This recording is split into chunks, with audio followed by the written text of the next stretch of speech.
तो अब योगी आदित्यनाथ कहीं लगता है कि नशे में है। कुछ लोगों ने बताया है कि महाराज जी आप बुरा मत मानिए, वो गांजा पीते हैं, तो वो पिए रहे होंगे तो बोल दिया।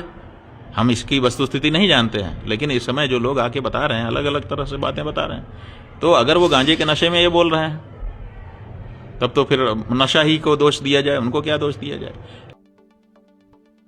दोस्तों सोचिए कि सियासत कितनी गंदी चीज होती है। अगर ये गंदे लोगों के बीच में पहुंच जाए तो ये बहुत ही गंदी चीज है। दोस्तों सियासत में कुर्सी आना और जाना, सरकारें आना और जाना, ये दो बहुत अलग और बड़े पहलू हैं। हम सभी लोगों को पता है कि सियासत में एक पक्ष जीतता है, दूसरा पक्ष हारता है।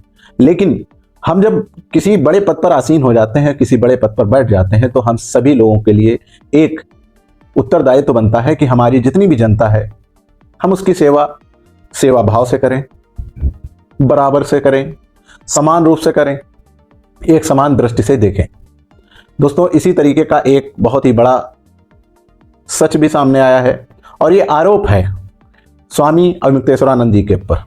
और ये आरोप लगाया किसने है? जगत गुरु रामभद्राचार्य के शिष्य जो आशुतोष ब्रह्मचारी हैं। इनकी शिकायत की कि स्वामी अवमुक्तेश्वरानंद जी के मठ के पास ऊपर कमरे में ऐसी अपमानजनक चीजें, और जो शिष्य थे शिष्यों के साथ, और इनके एक बाल मुकुंद शिष्य हैं अवमुक्तेश्वरानंद जी के शिष्य, उनके ऊपर आरोप लगाते हुए पॉक्सो कोर्ट ने मुकदमा दर्ज किया है, एडीजे ने। दोस्तों ये सच है या फिर किसी एक सियासत का हिस्सा, ये तो बाद में पता चलेगा। लेकिन अभी जो कोर्ट ने आदेश दिया है एफआईआर दर्ज करने का, और रामभद्राचार्य जी के शिष्य जो हैं आशुतोष ब्रह्मचारी के ऊपर कहा जाता है कि क्रिमिनल हिस्ट्री और हिस्ट्री सीटर रहे हैं, लेकिन अभी तक उनका भी आरोप सिद्ध नहीं हुआ। यानी पुलिस रिकॉर्ड में उनका नाम अभी दर्ज नहीं है। पहले ये बयान सुनते हैं।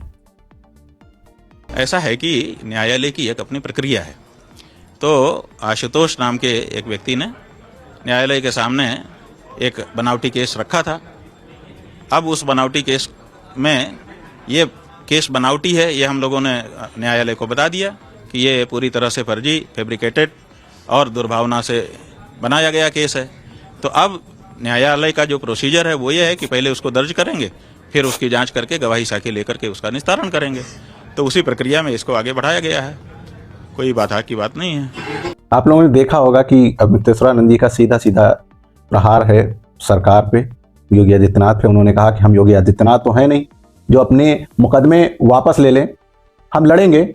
और दोस्तों मैं बताता चलूं कि प्रारंभिक शिकायत 24 जनवरी 2026 को कथित तौर पर झूंसी थाना प्रयागराज में दर्ज की गई, लेकिन पुलिस ने उसी समय एफआईआर दर्ज नहीं की। इसके बाद शिकायतकर्ता ने अदालत का सहारा लिया और 21 फरवरी 2026 को स्पेशल पॉक्सो कोर्ट आदेश पर एफआईआर दर्ज की गई।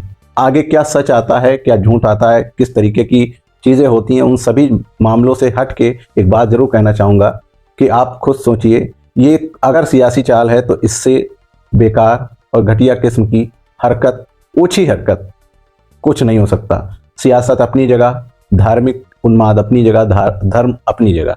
तो इस वजह से सियासत के तौर पे आप किसी भी शंकराचार्य के ऊपर उल्टे सीधे आरोप और इतना बेकार आरोप लगा के, आप अगर वो सही हैं तो सच सामने आएगा, अगर वो गलत हैं तो भी सच सामने आएगा। देखते रहिए और इंतजार करते रहिए। चलता हूं दोस्तों, नमस्कार, जय हिंद, जय भारत।